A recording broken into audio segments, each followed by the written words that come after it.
Arr! Today, we're going to talk about 7 of the grips, the most common grips for knives, and I'm going to show you which one's the best, and I don't know why it's not talked about. We're going to solve that problem today, so stay with me to the very end, and we'll narrow it down what you should really be doing with your knife. Let's take a look.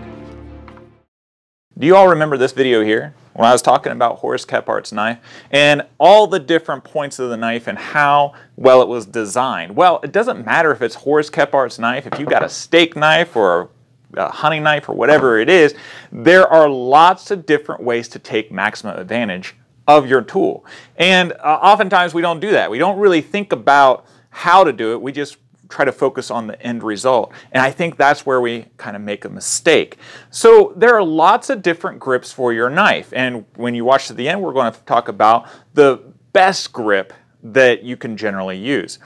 Now, whatever different type of grip that you're using or whatever type of cut that you're trying to make, you really need to pay attention to the safety, right? So first of all, you gotta have a sharp knife. You have to have a sharp knife unless you want to get injured or injure somebody else. There's nothing worse than a dull tool. The second most important thing besides sharpness is the grip itself. Hold up your hand like so. When you hold up your hand, what kind of shape do you see through the opening of your hand?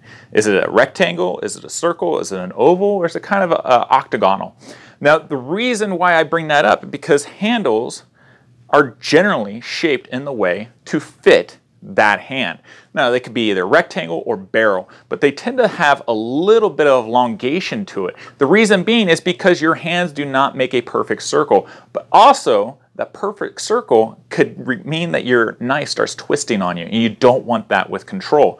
So having a knife that has a rectangular or oval type shape overall will give you that proper grip, and it will fit perfectly in your hand where it's supposed to go. So keep that in mind as you go through. If your knife starts twisting on you and it starts feeling on, you need to stop. So make sure to correct your knife where it needs to go into that rectangular opening of your hand. And when it feels good, then you know you hit the right spot. The first cut is going to be the power cut. Now, the power cut is designed to remove a tremendous amount of material all at once. We're not talking about feather sticks here. We're talking about big slivers or big chunks. So with that, you want to find the first third of your knife, usually 1 to 2 inches of your knife. Doesn't matter if it's a pocket knife or a belt knife. Now with a power cut, you can either exert yourself like many people do, where they're just kind of going like this. That's not going to get you where you really need to go. The best thing to do is go onto your side over here, because you don't want to cut within your triangle of death or your blood circle or something like that. So go off to the side. There's no way to go wrong. And then you're going to lift up your shoulder like so. You're going to do a Michael Jackson shrug shoulder move right over here. So lift up your shoulder, angle it down, find that sweet spot of your knife where the bevel hits the wood, and then just drop your knife. You're letting gravity do it for you. Now look at that. In 3 cuts, I took off 1/3 of the material all the way around. So this is really good for making those steaks or skewers or something like that, where you're trying to remove a tremendous amount of material. The second type of grip is for the chest lever. Now the chest lever is really where you bring your knife close into your chest, and you're using your knife kind of like a set of scissors. It's literally making a scissoring type motion. Now the type of muscles you're using for that, again, are your shoulders, but up here, the muscles are the lateral muscles.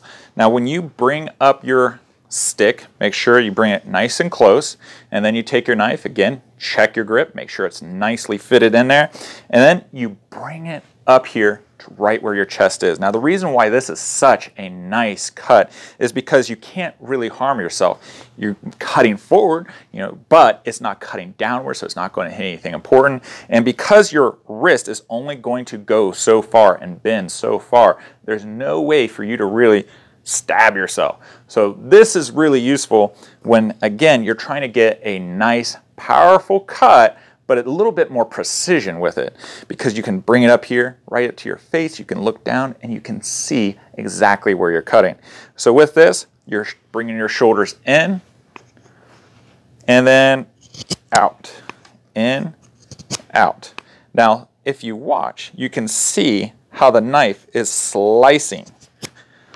You're using all this section of the knife, not just the first part, but it's literally slicing all the way down the knife.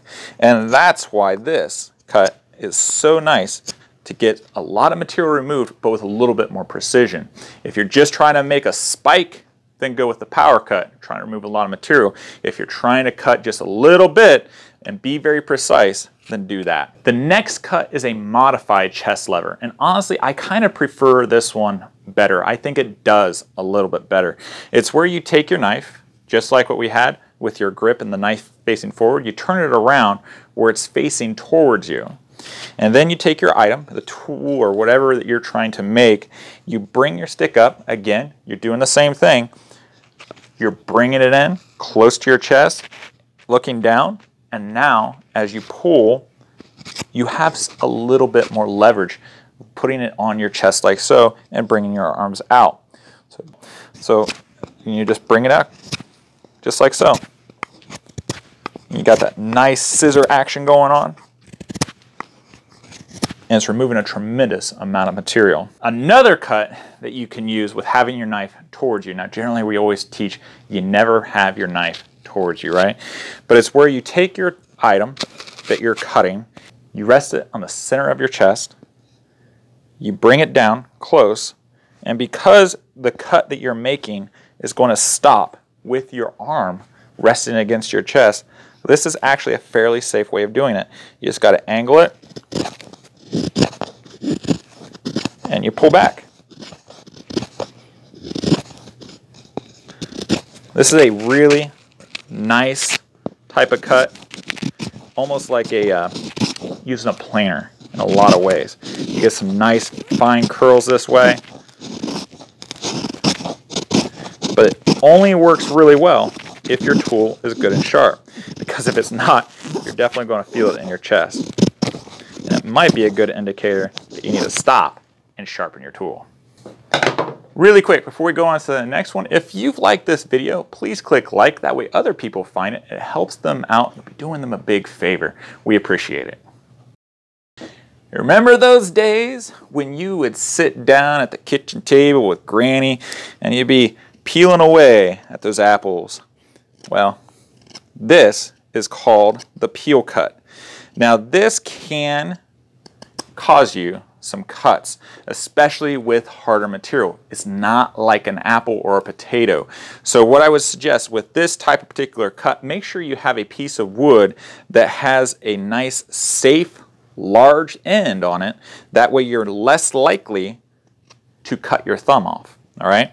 But if you get used to this, your thumb is naturally going to be a stop because of your grip. As I cut through here, I'm not even paying attention. My thumb is resting on the stick itself, and I'm peeling away. So this is really nice for that in-depth, close, detailed cut. Now what you can do also, if you are looking at something that's a little bit smaller on end, make sure to create a stop cut. Now a stop cut is where you take your knife and you're literally kind of rocking it back and forth, or maybe you're even cutting out a little bit of a divot into it, and that will allow the item, as you're cutting, to naturally go down and stop wherever that other material is resisting it. So a stop cut would be a great use if you're trying to cut a little bit more detail towards a smaller piece of wood and still use the peeling cut. There's another powerful cut that you can use that will provide you the leverage you need to get nice curls or nice cuts that can be a little bit more controlled, if you will. Think about like your ferro rod. Now, there's a couple different ways that you can use a ferro rod effectively to get those sparks. When you start using a ferro rod and you get that technique down, you can also apply that to your knife, or vice versa. So with this technique, you're going to use your traditional grip, right? You're going to have it nice and tight, use your thumb, rest it on your forefinger, and then you're going to apply your palm onto something, whether it be a table or a stump or even your thigh or leg. Now, not in the middle of your legs, right? But we're doing it off to the side. Now, doing it this way gives us the leverage so we can cut very precisely and pulling the stick or the item that we're cutting towards us instead.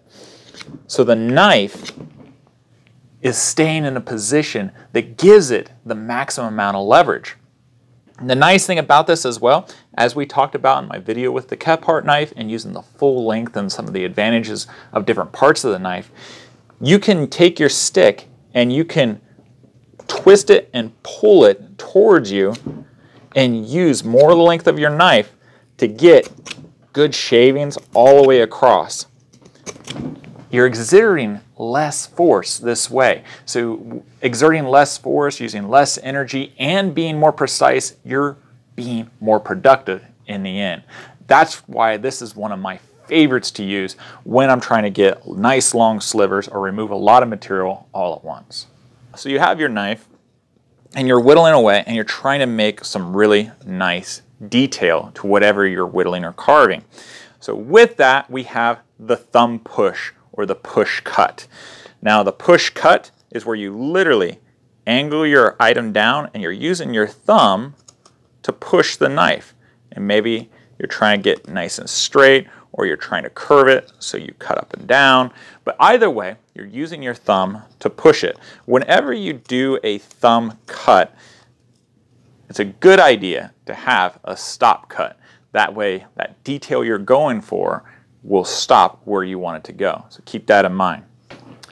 Our last grip is called the pinch grip. Now the pinch grip is a little bit different from all the other ones, and it's a little bit more unique, and it's very specific for a very specific task.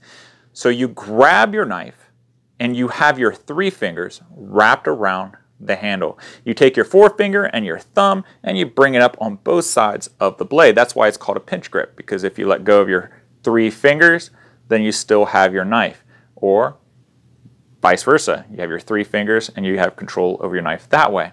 So why would you have a pinch grip? Now the pinch grip is most useful for really fine work, detail, or a specific motion. If you are carving a stick, a pinch grip may be really nice to get that detail where you're carving out a hollow, or you might be using it to create a hole into it, maybe for like a hearth board or something like that. But the pinch grip gives you finer control, finer motor control. Now, more likely though, you're not going to use a stick.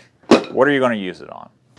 So with the pinch grip, this is a great grip when used for cutting. Oftentimes, we try to do this when we're doing our camp tasks, but there's a problem with that because our knuckles are right there. So if we're going down, well, we're hitting our table. The pinch grip allows us to be more precise, and we're really just trying to use the knife itself.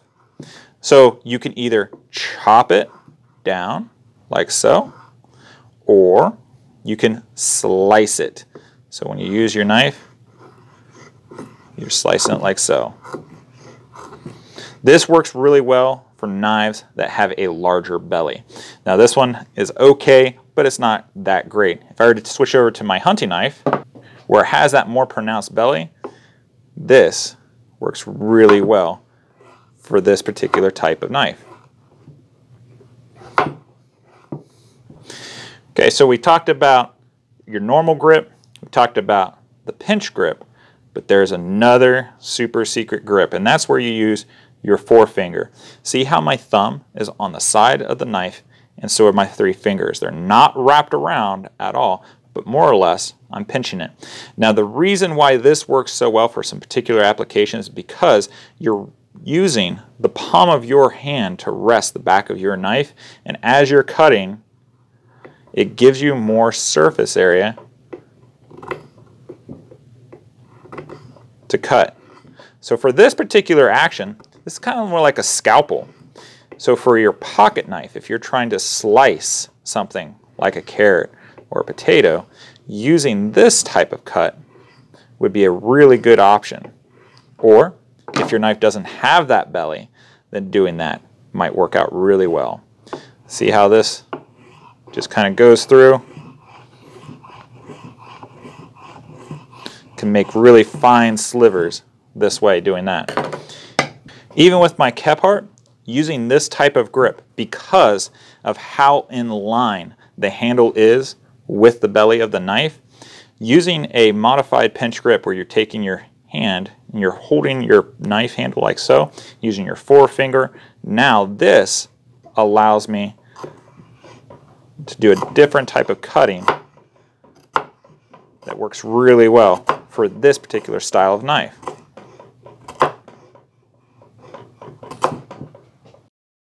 So what's the best grip that you can use?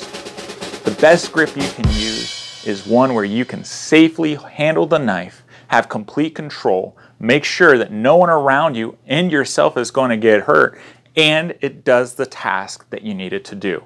That's the secret. So the only way to do that is to practice all these different styles of cuts and these different styles of gripping your knife. That way you can be better prepared when you go outdoors and you're not expending an extra lot of calories, you're not getting those blisters, and you're more productive and you have fun using the tool that you got. So I hope you like this video. If you do, please click like. Now, check out this one here. I hope you guys have a wonderful week. Give a kiss and hug to your loved ones, and I'll see you guys next time. Take care.